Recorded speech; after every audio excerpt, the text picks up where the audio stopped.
operation missions on human behavior, health, and performance, along with testing communication capabilities. NASA selects a crew of 4 volunteers to participate in a simulated journey to Mars inside a 650 square foot habitat, split between 2 floors and a loft. And now, let me ask any of y'all, would you like to enter Hera? Well, if you do, here's what you can look forward to while you're living inside of it. Firstly, you'll be testing out how isolation from Earth can affect you and your crew. This will partially be done by mimicking the communications delay from Earth to Mars. So, let me ask y'all a second question. How do you think you'd handle a conversation with a 23-minute delay? Kind of awkward, right? Well, that's the current communication delay that we're due to expect when we go to Mars. Right now, a single audio message can take up to 23 minutes to travel just one way.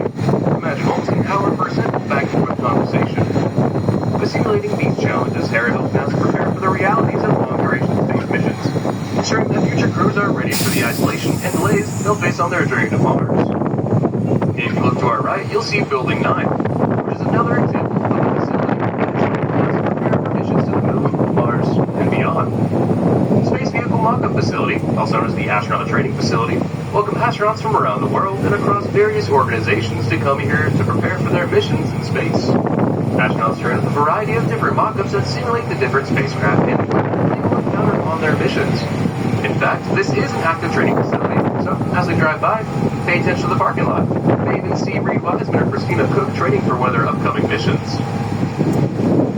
And coming up very quickly on our left, you'll see Building 31. This is the Astro Materials Research and Exploration Science Facility, where scientists study meteorites, solar atoms, and even asteroid venue samples from NASA's OSIRIS-REx mission.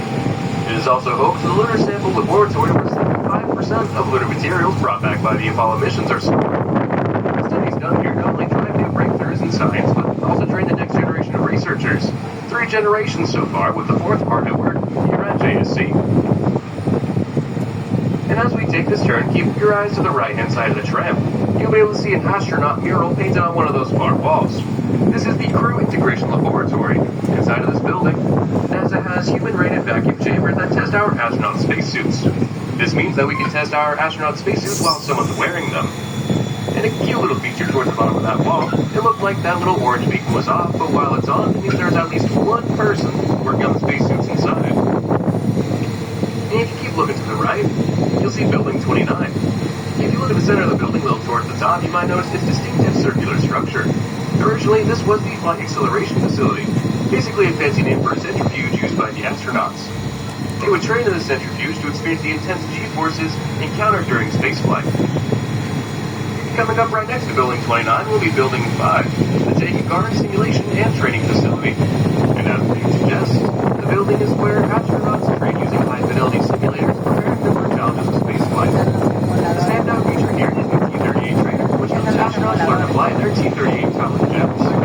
And these jets are essential for astronaut training, providing a real-world environment where they can practice high-speed maneuvers and space mission protocols. But you might be wondering, why did we stop using these centrifuges if they were so successful?